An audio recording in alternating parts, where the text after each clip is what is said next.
Hi, I'm Dr. Amy Eskimos, Dean of Admission at Heber Academy. So, are you ready to become a warrior? I'm here to help you figure out all the steps in the admission application process. So, here we go. Okay, the first step is to make an admissions appointment. This isn't always easy to do. Sometimes work gets in the way. Maybe you live out of the area. Maybe there's a global pandemic and it's just not possible. So, for your convenience during those times that you simply can't come in to visit us, I'm willing and able to schedule an appointment with you via Zoom. That way, we can meet sort of face to face and talk a little bit. I can go over all the details that you might not have learned from all the other chapters that you've probably viewed already from this video series. Or we may want to meet with you to interview your kids that way, especially if you're not able to come in. God willing, one day soon our little pandemic situation will be over and we'll be back at school, and you'll schedule an appointment and come on in and we'll sit and we'll talk about the school program, the admissions process face to face, the financial planning program, and then take an actual tour of our physical campus. In the meantime, we can work via Zoom. All right, thereafter, when you know that we're the right place, and why wouldn't we be, because we're the best after all, you're going to go to our website, click on the admissions tab, and start your admissions application. When you click on the admissions tab of our website, it's going to take you to this online application. You're going to set up an account and fill out the online application. It'll have a lot of questions that it will ask: name, address, the age of your child, what grade your child will be entering, and so on. One phase of the admissions application is the letter of recommendation component. As you're tabbing through the application, you will see where it says letters of recommendation forms. You want to click into each of those, and within those forms, you will add the teacher's email address and her or his name. When you submit the admissions application, those letter of recommendation forms will be sent automatically to the classroom teachers. That's something that you need to do at the time that you fill out the admissions application, because you really cannot go in later after the fact to resend it. So you want to make sure to do that right off the bat. Once you fill out the admissions application, when you go to submit the application, you'll be asked to give the application fee. It's $150 and it is non-refundable. That fee helps to cover our processing and student testing down the line when it becomes time for your child to take their admissions exams. Once we receive the admissions application and the fee, you'll be able to submit other items to us. Those items include the birth certificate, visa, if that's needed. We do not give student visa at this time, however, so you would need to make sure to provide your own visa. We will also need your child's physical health and vaccination records. We do not accept religious exemptions for vaccinations. You would schedule placement evaluation testing date. You would make sure that the teachers send in their letters of recommendation. We would also need progress reports and report cards and standardized test scores for the last 2 years, and an e-signature form. The e-signature form is a form that is required because we have all of our tuition contracts managed electronically, and that requires you to give an e-signature. So we have you sign the e-signature form so that we can accept your electronic signature later.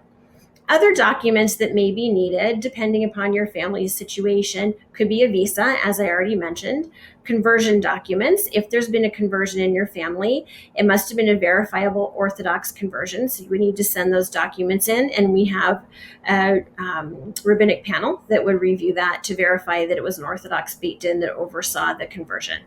If your family has gone through a divorce, we would need the custody documents indicating that you have decision-making opportunities for your child for school. If your child has had a psychoeducational evaluation, a 504 plan, or an IEP, we would need copies of those as well. Similarly, if your child has ever had occupational speech or physical therapy, we would need those forms. And if you're applying for scholarship, you would send in the scholarship documents as well. Scholarship is going to be addressed in our next chapter of the video series. It will not be addressed in this particular video. Once you have submitted all of these items for admissions, the admissions committee will convene and they will meet to review your child's admissions application. God willing, your child is admitted, and from there we would go into the enrollment phase.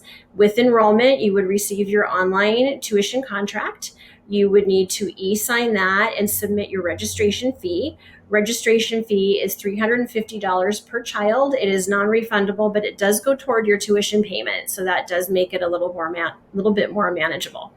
If you are applying for scholarship, the $350 registration fee is reduced to $200 per child, and it is also applied toward your tuition payments.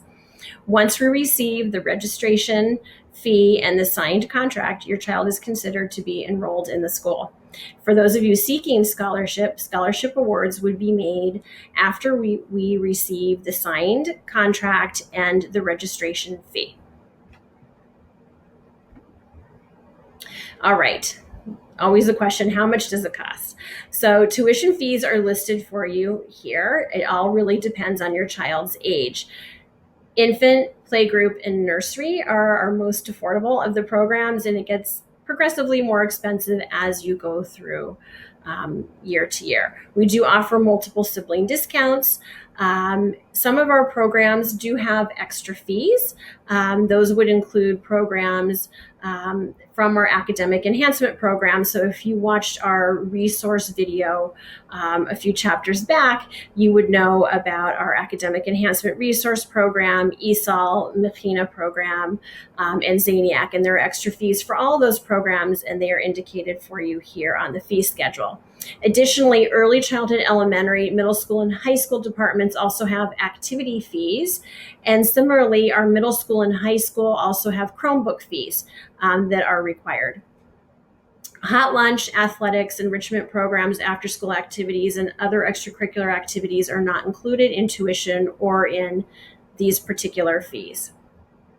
Okay, that's a lot of fees. And I can hear you saying right now, forget it, I can't even afford that. What can I do? Well, here's some things to keep in mind. 60% of our families receive financial aid. That means more families receive financial aid than who don't. That statistic alone should be very reassuring that we will do everything we can to make school affordable for you. A core value of our school is that Jewish children should be in a Jewish school and not in public school. That said, keep in mind that we do take Step Up for students. We also take VPK, and there are some other scholarship programs that we accept as well. So you should keep all of that in mind when you're thinking about the affordability factor for your family. Check out our next video, because that really does talk about the financial assistance program. And although it could be a daunting program on its surface, my department does everything that it can to walk you through the scholarship process to make it as manageable and painless as possible. I want to assure you, we want your children to be enrolled at Hebrew Academy. We will do what we can to make it affordable for you. Okay, you're going to have more questions, and I'm here. Please send me an email at admission@rasg.org or give me a call at 305-532-6421, extension 105, and I will be more than happy to talk to you about all the opportunities at Hebrew Academy. Take care.